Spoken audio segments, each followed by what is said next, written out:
you're one of Africa's biggest kind of music ambassadors, and you always talk so passionately about Africa, about Nigeria, where you come from, and what that music means, taking that to the world. How important is it for you to represent Africa on the global stage? I mean, it's very important for me. You know, like I went to, a lot of people don't know this, but like I went to like my first institution I actually led from high school. I went straight to, the first place I went to is Alabama.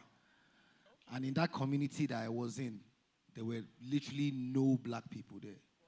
Do you understand? I was literally like, so imagine even me being like, I won't say the only black person, but like one of the few black, then now being from Africa. So like having to explain, like I remember my roommates asking me, where are you from? I'm like, Nigeria. And asking me, how did I get here?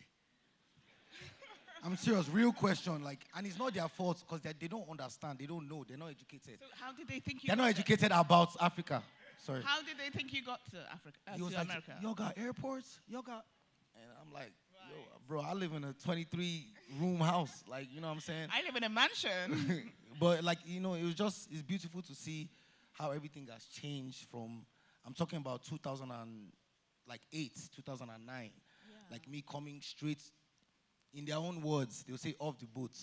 You know what I'm saying? But, like, I actually really came from high school straight to Alabama, explaining to them, like, everything that you guys have here, we have over there. Yeah. You know what I'm saying? So how do you think the international perception has changed of Africa over the years through the music and the culture, like the success of Afrobeat? Yeah, from when I was young, like 13, 14, 15, when you first see Nigeria, the first thing they're saying is 419. That's them, and that's the honest truth. Them. Do you know before, Africans used to lie that they were Jamaicans? Yes. I did that. I confess. Facts. I did that when I was at school. Yeah, Africans used to lie that they're from like the West. You know what I'm saying? Now Jamaicans, they lie say they're from Africa. You know what I'm saying? So I've seen everything change, like especially with entertainment. Like I said before, you tell somebody, "Oh, I'm from Nigeria," you know, so they'll say weird things. I'm talking about 13 years, 12 years ago. Now you say, "Oh, I'm from Nigeria." What would they say? Oh my God, I love the music. I love Davido. Oh yeah, I love the music. I love the clothes. I love the food. In Times Square now, the biggest restaurant in Times Square now is a Nigerian restaurant. Lagos Lounge. Do you understand what I'm saying? Yes, like, I was there. I was there 2 weeks ago. Really beautiful place in the heart of Times Square. It's incredible. Everywhere you go, like everybody's booking their vacations to Nigeria, Ghana, Ivory Coast from February. I'm talking about they're going in December. So like, it has really, really changed. Yeah. You know? And that's great. That's great because now our artists, like pretty much your music is the pop music of the world now, isn't it? Everywhere. Yes. Everywhere you go. Why even scared? Why? Why are you scared? They're coming for us. No, but like everywhere you go, like it's beautiful to see. Like my dad would call me like, "Oh, I just left like the CVS, whatever. They were playing your music. You enter the car in America on the radio, back to back, they're playing our music." Wow. You know what I'm saying? It's just amazing to see. You know? Let's talk about your dad for a minute. I mean, because initially he wasn't very supportive of your music career. Yeah. So now he must be so proud. I mean, walking into CVS. You know, I always tell people, like, it wasn't that my dad wasn't supportive. My dad was just realistic. You know what I'm saying? Like, I'm first generation entertainer in my family. Everybody else now, doctor, lawyer, I'm the governor. But I'm first generation entertainer in my family. Obviously, my uncle dances and stuff like that. But apart from that. So the entertainment gene is in there but somewhere. Like first entertainer, like, you know what I'm saying? My dad my family there was a basic strategy. You go to school, after you go to school, you go and your office is waiting for you in the company. But I was the one to say, "Oh no, like I want to do this way. And obviously there was a long battle with, you know, my dad. I won't say he wasn't supportive. He was just being realistic because obviously he didn't know that it's gonna be this late. You feel me? But you know what I'm saying, over time, you know, obviously he's big on education. I got my degree. I had to go to school. I did NYSC. I did everything I needed to do. So that was his own, you know what I'm saying? But now my dad is like my biggest fan. Like, So what does he say? Like when he hears your music in CBS, does he call you and go, David, David? no, says, I mean, does he say my like, son he's is the proud of you? best. Oh, Yes. that's nice. He argues with his friends. David is the best. Wow. You know what I'm saying? So And how does that make you feel? You must feel like vindicated. it's sweet, Oh. of course. It feels good for, just looking at somebody that didn't know where everything would get to. And it's nice because apart from, my daddy's business accomplishments he's done, I know how many places my music don't help my family enter. Wow. Yes, so forget the money. I'm telling you, see, on my phone like this, I have 14 presidents' phone numbers. Wow. I can call them directly. Wow. Yes. That's a big flex. And that's a just big flex. that's just with music, because like every country we go to, once we land, the president wants to meet us, the government, and that's also showing our culture and showing our country and everywhere we go. But it's an amazing feeling, it's an amazing feeling. Okay, so you often, I'll let you Okay. have a little pat. Have a little pat down. Yeah. It's sweaty work interviewing, I'll tell you. So you often showcase the richness and diversity of African culture in your music and visuals. I particularly loved the video for Aye. That's really beautiful video. So is it deliberate that you consciously use your platform to showcase your culture? Is that deliberate? I mean, every opportunity that I have to showcase what we really have in Africa, I take it. You know what I'm saying? Whether it's a vlog, whether it's, coming to shoot a video. Like most of my videos I shoot back home. You know what I'm saying? With Aye, definitely. Like we drove 3 hours, like 4 hours into the bush just to show that culture. You know what I'm saying? Because to me, culture is the most beautiful thing. I just got married. You know what I'm saying? And the, normal, there's white wedding, there's, walking down the aisle. But I know how many of my friends called me, like from America, that couldn't make it to the wedding. And even those that came to the wedding, they were like, they loved the culture of how the wedding was. Like, the traditional wedding was sweeter than the white wedding. It always is. I didn't get my invite, David, but hey, But do you understand what I'm saying? Like, just show you, like, the culture. I don't think I invited one person for my wedding. It's everybody else that I invited. But just showing the culture, like, that day, every time, like, even like, if you have kids in America, you still go and do photo shoot. You still dress them up in the, our traditional ways, take pictures, stuff like that. So every opportunity that I have to showcase our culture, I take it. You know what I'm saying? Even with dressing, even on my stage, like I did 2 tours ago, not this last tour, but the tour before that one. Everything I wore on stage was African made.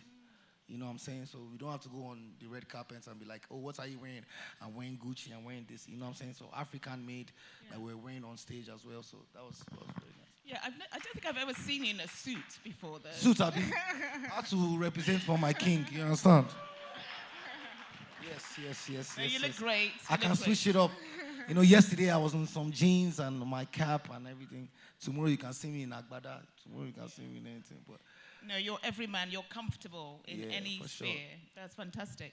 So, as someone who has seen both the Western and African music industries, what do you think are the unique strengths and opportunities in the African creative space that you think the world should pay more attention to? Man, funny enough, even like my label in Sony that I'm signed to, most of the people that are killing things there, like shutting down, bringing up the best ideas, best video directors, even down to like even LV, Gucci, like the main people that are really creating these things. If you really go and search their names, they're actually Africans. Yes, the best doctors in America are Nigerians. You can search it. You know what I'm saying? So even in my label, now the Africans, they bring the best ideas. So that just shows you that our imagination is off the grid. Things like Netflix, Amazon, Prime, they come to Africa to get movie ideas. Yes, now you go on Netflix, you see top 10 movies, even the American Netflix, you see like 2 Nigerian movies there or like 2 other type of, movies there. But like, Africa is next, like, trust me. Like. Yeah. I feel like we have everything. We're just missing like a couple things. What are we missing?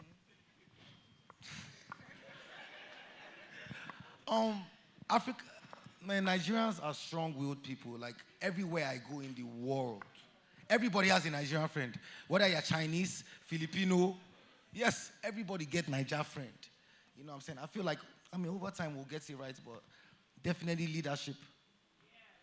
Definitely leadership. You know what I'm saying? Can't lie to ourselves. But I feel like, but Nigerians as ourselves, no, we're champions. Champions. I know how much Africans in the diaspora have done for us. When I say us, like me, my colleagues, like back in the days, like they will never ever, even if you can sell it out, they will never give you, like I know how many years I tried to book Madison Square Garden. Oh, really? Yeah, it's not that they didn't believe that I can sell it out, but just the fact of, it's going to be 20,000, 30,000 Africans here. Do you understand? But now, they are rushing to us. Yeah, it sells out in minutes now, doesn't it? I mean, sharp. Naim now. But you know what I'm saying? Even just doing that, like, I remember when I did the Madison Square, the same guy that didn't want to give me the venue, oh, thank you, Mr. David. That was amazing. I've never seen anything like that. And so I was looking at them like, you know what I'm saying? Like, we told you were coming. And you know, that's one thing that I wish for my continent, is for us not to go outside and be finding Western validation. Do you understand? Yeah. My king, remember how we spoke about when I said we're going to bring O2 Arena to Warri? There's no reason why. I've not done a full tour. I've done a full tour in America. I've gone to every state in America and done a tour, arena tour. I've never done it in Nigeria, in my own country. Like, I'm tired of performing in a hotel. Come on. I know. Do you understand? So, like, so is that on the cards? Yes. I mean, eventually, are we coming to Warri in December, maybe? No, I'm going to. Don't worry. I enjoy Warri. Don't worry. I hope I enjoyed it this last time. But like, we need those type of arenas and facilities in every state if we can. Do you understand? Right. But over time, it will happen. It's already happening. I think they're building one in Lagos already, and I think they're starting one over here. So. Okay. Yeah. So, David, you mentioned leadership. And obviously, you come from a long line of politicians in your family. Is that in your future? No.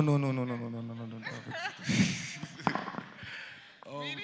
I mean, yeah, like my family, obviously, like my uncle, your uncle. My late uncle was the first governor of Osun State, and my uncle is the current governor of Osun State. And, you know, just growing up, being young, I remember just being around, you know, the political, you know, side of things. But yeah, you know, Nigeria politics is complicated. It's sweet too. It's sweet, but it's complicated, and all we can do is just hope. It's our country. We can't live here. You know what I'm saying? So we can hope and pray that, you know, things will get better within time. You know what I'm saying? And I feel like I have hope. You know what I'm saying? So I feel like with time, and even just with us, you know what I'm saying? You know, the younger generation. I always tell people, don't forget, the younger generation are getting older. They are getting wiser. You know what I'm saying? People are not going to be quiet forever. You know what I'm saying? So I'm happy about it, the younger generation. You know, I'm also excited about the younger generation over time being involved in, you know, the government as well. But over time, I feel like everything will be But not David. Not David. Me? Let me be singing for now. I think for now I'm good at my job. Well, I think you don't think so? You're okay. Yes. So for now, let me stick to what I'm doing. Okay. Yeah. I'll let you dodge that. So you worked with artists from all over the world. What collaborations have inspired you the most, especially in terms of bridging the gap between Africa and the rest of the world? I think the amazing thing about like collaborations, like with, I mean, back in like years ago, it was like a thing. You know what I'm saying? Like, it was like a thing to get like an American artist on your song or collaborate with them. But now them they rush us. You understand? Yeah, so, and they do shakara for them, where. So, now them they rush us now. But, you know, it's beautiful to collaborate. And every time, like, if we do a song, and they're like, oh, David, let's shoot a video. I'm like, yo, you have to come to Nigeria. And then they come, and then they are so surprised. You know what I'm saying? By the time they see every car that is there that they see, You know Niger now. Any new car, before you reach anywhere, you don't reach Niger. So like, just They're bring. mostly yours, though, David. Eh? They're mostly yours. Yeah, I try. But, just bringing them here and just showing them how Africa is. And I think they never go back the same. Like I said, they don't tell, because I went to school in America. So they don't really educate you that Africa is actually, most of them think Africa is a country. You understand? If not for social media that we have now, that people can actually, go on social media and see how things actually are. And like people like me, my colleagues, not only music, even sports, fashion, those kind of things are showing people that, okay, this place is actually lit. You know what I'm saying? So with collaborations, I'm just happy that everything is changing. The narrative is changing. It's not us chasing them to do something for us. Now it's them wanting to come and actually work with us. You know what I'm saying? So that's really great. And it's great that we have people like you who are actually cultural ambassadors for the continent, not just for Nigeria, but for the entire continent, because you are, through your music and through the narrative that you feature, you're changing those perceptions. And people are actually, I watched a white couple, sing an entire Yoruba song from start to finish. It was Ashake's song, I think. They sang in the car. Did you see that? And it's just beautiful to watch that kind of, the way that our culture is transcending to all over the world. It's crazy. Like, even like my shows, do you know, it's crazy. Like 60% are Africans. The rest is like Caucasians, Asians, Jamaicans. Now you're now mixing all these people together in one. Like, I think one of my shows, I don't know, I think Ireland or Dublin, like a Nigerian and like an Asian, they met and they got married, and yeah. So it's just showing you, yes, coming to my show, they met there. Yeah, so I'm just showing you how the cultures are. I'm helping my Nigerian brothers find way. You understand?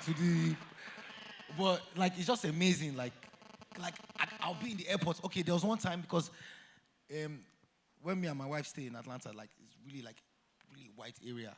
So there's like a grocery store. So obviously she used to send me like, oh baby, go and buy something or just go. And me, when I just reached Atlanta, I like to feel normal. I like to drive my car. I like to go feel normal, because in Nigeria, I cannot feel normal. So I'll drive my car, go alone. I go to the CVS. I come down. I go to the grocery store. So there was one time I was just in the grocery store. I was just picking things. That's like one guy saw me. He said, no. He was shouting. He said, have you watched Coming to America? You saw when the guy saw Eddie Murphy and he was shouting, you don't know who this is. So the guy was going crazy like, Davido is, because I just pack cereal, milk, the normal strolling. The guy said, nah, lie. So he was telling his co-workers, you don't know this guy, you don't know. So it just made me happy. And the guy was like, he's just so happy that he can boast to his colleagues. Do you understand? That he can boast to his colleagues, like, look at this guy, like, you know what I'm saying? Like, so that was kind of cool too. So a lot of cool stuff being African, like, it's cool. So yeah. I think we're coming to our final few questions now. I'm just a bit shocked that Davido does groceries, guys. Of course. I like to feel so normal. When I'm in Atlanta, I go to the groceries, I do the grass, clean the garage. Yes, now. Of course, I did do I did run now, Yankee. I did run everything, Yankee. The groceries, you know what I'm saying? All those Yankee things. We're looking at Dad of the Year here. Yeah. Okay, come on, let's give David a round of applause for that. David is just like you and I, normal guy. Yeah. So we're coming to probably our last question. So what does the Africa we see mean to you, that phrase? To me, I feel like everybody should have their own difference of the Africa. Yeah, for you personally. But the Africa I see is the most beautiful place in the world. First of all, you know what I'm saying? We have things that no other. Do you know, I feel like everybody's going to run back to Africa. Like, I feel like that's what's going to happen. And I was going to be like, no, don't come. There's no space. But I feel like everybody eventually is going to run back to this place. It's already happening. You know what I'm saying? That's what I feel. But the Africa, we see, like every time once I just travel like this, after 1 week, my body don't scratch me. It's like, I want to go to Nigeria. So I feel like the Africa we see is so beautiful, and I feel like we don't appreciate what we have and what God has given us. We don't get earthquake. My cousins just had to evacuate Florida. There was a crazy flood there. We don't have all those things. So I told you that it's just little things that we need to change. And this would be the perfect continent, I feel. Wow. Well, I mean, guys, I could have gone on and on that, but this has been a fascinating, fantastic conversation with the one and only superstar, Davido. Thank you, guys. God bless.